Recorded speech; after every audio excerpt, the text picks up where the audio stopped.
No carbon monoxide detectors.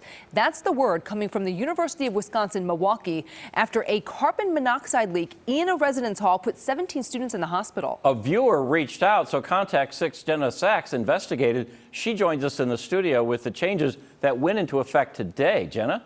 Yes, the university tells Contact 6 none of its residence halls had carbon monoxide detectors, and they were not required to have them under their building code. But as of today, installation of the detectors is underway in all residence halls.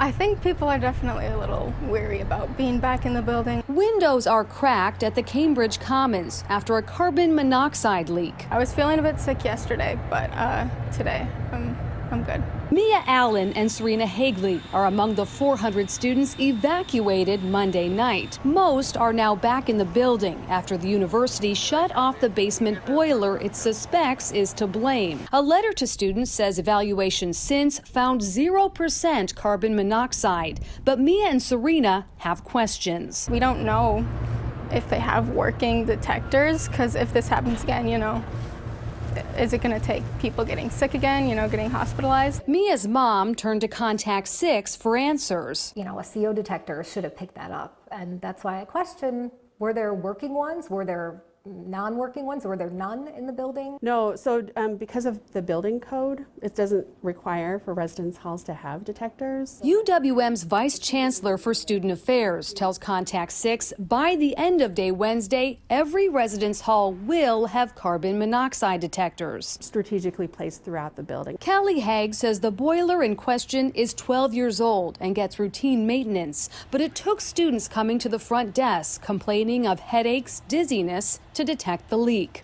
It's very scary, right, for the students and families involved and for the staff. At least Mia and Serena are getting what they wanted after telling Contact 6 early Wednesday. I'm hoping that the university will take steps to make sure that this doesn't happen again in the future.